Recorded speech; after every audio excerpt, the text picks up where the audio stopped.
Merhaba arkadaşlar. Şimdi çok güzel bir yere geldik. Buraya birçok gezgin ya da şehri ziyaret etmeye gelenler burayı pas geçiyor. Burası şehrin 1950'lere kadar 3 su kaynağından bir tanesi olan ve şimdi de çocuklar için işte havuz olarak kullanılan Anzele suyu. Anzel suyu da geçiyor. Burası Evliya Çelebi'nin seyahatnamesinde de bahsedilen bir yer. Burası aslında Diyarbakır'ın Balıklı Gölü de diyorlar buraya. İçinde halen balıklar da yüzüyor. Bakın şu an ben de suyun içindeyim. Gerçekten inanılmaz güzel bir rengi var. Tamamen bakın taşları görebiliyorsunuz. İşte bu zamanında Diyarbakır'da kadınların gelip çamaşırlarını yıkadığı, içme sularını aldıkları yerlerden bir tanesi. İşte bu şekilde yaklaşık bir 5-10 senedir burası restorasyonla şehre kazandırıldı. Biraz gürültü var. O yüzden yakınlaştırdım kamerayı. Görüyorsunuz buradan da işte sur içindeki evlere doğru gidiyor. Hadi atla bakayım. Atla atla atla.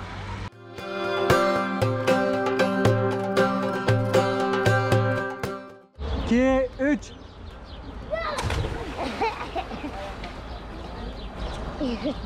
Burası da havuzun diğer kısmı. Hemen yandaki su çıkan yerin yanındaki havuz.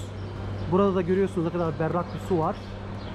Bu su kaynak suyu arkadaşlar. Dediğim gibi 1950'lerde bu suyu insanlara içme suyu olarak kullanıyorlardı ve Diyarbakır'ın 3 büyük su kaynağından bir tanesiydi. Şu anda mesela belediyede bahçeleri falan sulamak için tankerlere buradan su çekiyor. Hatta bakın az önce ben girdiğimde nasıl su akıyordu. Şu anda azalmış durumda su. Gerçekten ilginç bir yer. O dönemden kalma bazı sütunlar da buraya konulmuş. Buraya da gelmenizi tavsiye ederim.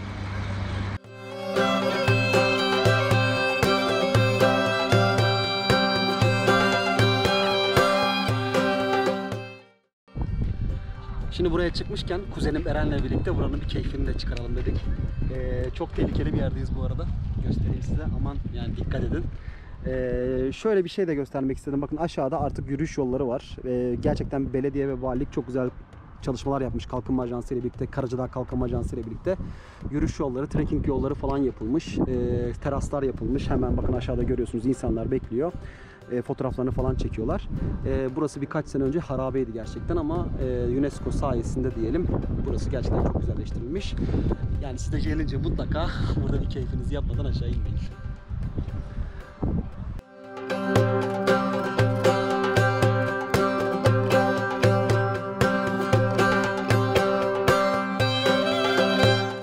Şimdi surların üstüne çıktık arkadaşlar. Hemen karşıda gördüğünüz meşhur Hazreti Süleyman Camii. 32 sahabenin mezarının bulunduğu bu cami şu anda Diyarbakır'da en popüler noktalardan bir tanesi. Burayı daha önce de anlatmıştım.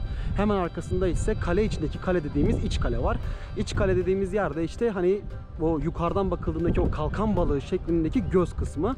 İnanılmaz bir mimari var. Yani bunu kaç bin yıl önce nasıl tasarlamışlar ama gördüğünüz gibi işte şu anda şu göz kısmındayız. Bakın şu göz kısmı şu gördüğünüz alanın içindeki kısım. Hemen şu arkadaki kubbeli yer hamam ve eski bir kilise sonradan camiye hamama çevrildi.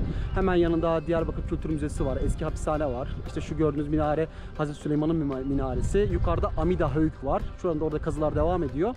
Burası çok güzel bir turizm cazibe merkezi. Geldiğiniz zaman zaten yarım gününüzü falan buraya ayırmanız gerekiyor. Devam edelim.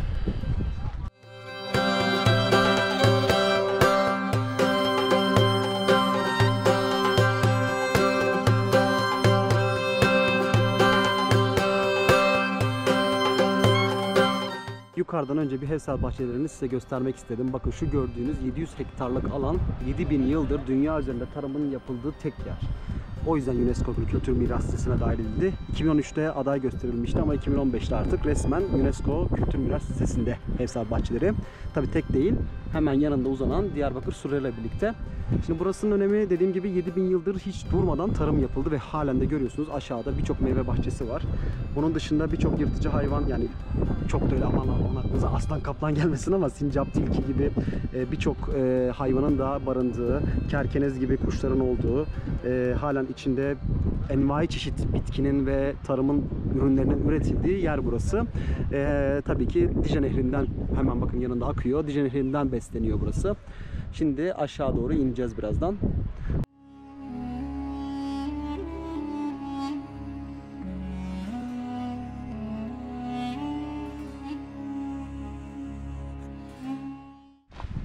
Şimdi Hevsel bahçesine girdik. Burada patikalar var. Bazen asfalt, yani yukarı tarafta da asfalt yollar da var. Böyle arkamda görüyorsunuz küçük hobi bahçeleri de var, kulübeler var. Asıl yerler nehrin tam kıyısındaki yerler. Böyle muhteşem manzaralı böyle yerler var. Böyle ağaçların kocaman olduğu, altında böyle tünellerin oluştuğu yerler var. Şimdi biz de oraya doğru gidiyoruz.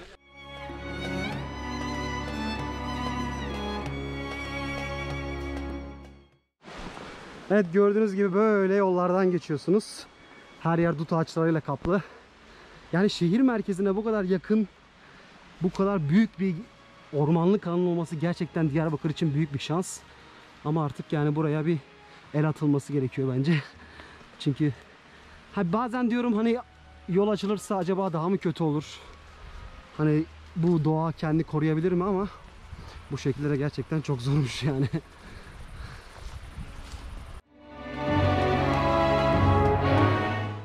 Patikanın sonunda gördüğünüz gibi Dicle'nin yanına geldik arkadaşlar. Maalesef burada da bazı kanalizasyon suları dökülüyor. Yani belediye artık buna acilen bir el atmalı.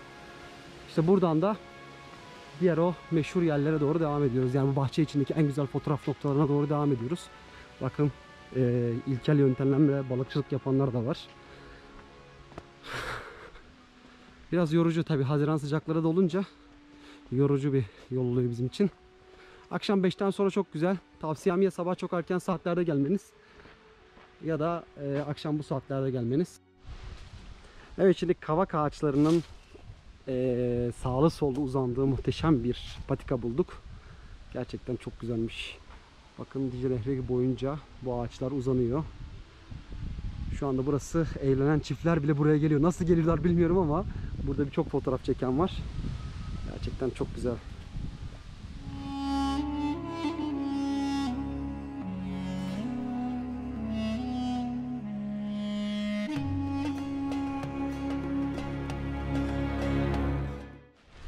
Evet, şimdi de Dicle Nehri boyunca yürümeye devam ediyoruz. Bilmeyenler için söyleyelim. Dicle Nehri'nin tarihteki ismi Tigris Nehri.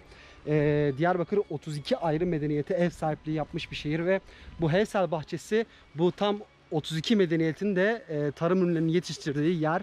Bakın işte şu anda maalesef yine çevreyi mahvetmişler ama işte buradaki en güzel yerlerden bir tanesi. İşte tüneller dedikleri yer, ağaçların yaptığı, çınar ağaçlarının, sedir ağaçlarının yapıldığı tünellerdeyiz. Burası gerçekten çok güzelmiş ama dediğim gibi çevre düşmanları yine kendini belli etmiş.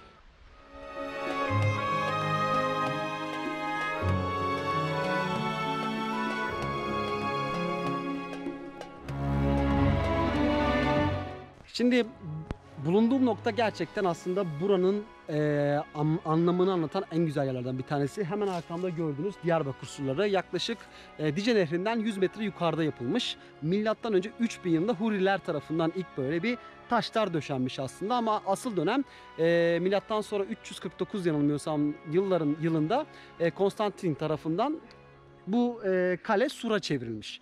Ve ondan sonra da işte aşağıdan itibaren başlayarak bakın görüyorsunuz şu anda burada bir tarım alanı var. Yanılmıyorsam burası patlıcan ekim alanı olabilir. Kabak, patlıcan, domates, onun gibi 30'a yakın çeşit bitki şu anda burada üretiliyor. Marul falan üretim yerleri de var ileride. Onun dışında az önce de bahsetmiştim. Endemik birçok kuş türü var. Sincap var, sansar var, tilki var. Yani burası gerçekten inanılmaz güzel bir yer. Yani görüyorsunuz bakın hemen şu surların arka tarafı iç kale. Yani Diyarbakır evlerinin bulunduğu yerler. Hemen aşağıya işte Fiskaya'dan indiğiniz zaman da bu güzelliğe geliyorsunuz. Hemen şu karşıda görüyorsunuz bakın Dicle Nehri. Birçok kanaldan buraya su taşınıyor. Balıkçılık da devam ediyor. Şehrin hafta sonları şehrin gürültüsünden kaçmak isteyen insanlar böyle el değmemiş olduğu için, yani öyle yollar işte ne bileyim banklar, yapılar olmadığı için de burayı tercih ediyor ve çok da kalabalık değil. Yani Diyarbakır'da birkaç gün vaktiniz varsa, her yere de gezdiyseniz buraya gelmenizi tavsiye ederim. Bakın burada çok büyük bir, yanılmıyorsam patlıcan, evet bu patlıcan diye tahmin ediyorum. Bakın tarlası var. Yani burası 7000 yıldır şehrin tarım ihtiyacını da karşılıyor. Diyarbakır pazarlarına gittiğiniz zaman birçok sebzenin buralardan da getirildiğini görebilirsiniz.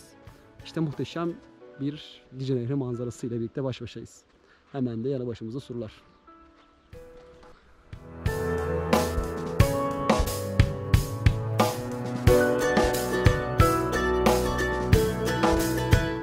Yukarı çıkış yolunun devamında mezarlıklar başlıyor. Diğer taraftan gelirseniz. Bu da işte size aslında gezdin, tozdun, sonunda geleceğin yer burası. Mesajı veriyor biraz. Manzarası çok güzelmiş mezarların, değil mi Eren? Evet. Direkt Dicle Vadisi'ne bakan bir manzaraları var ama dediğim gibi bir an o hayat dolu mekanlardan sonra burayı görmek bayağı moralimi bozdu. Şu olayı diyorum kaç şehirde görebilirsin abi? Şu olayı kaç şehirde görebilirsin? Vallahi göremezsin yani. Evet, şimdi gezimizi tamamladık. Başta gördüğünüz Anzele suyundan, Anzele havuzlarından size veda ediyorum. Bugün UNESCO tarihini biraz anlattık size. UNESCO miraslarını gösterdik. Kanalımıza abone olmayı unutmayın. Benimle kalmaya devam edin. Diyarbakır'dan selamlar.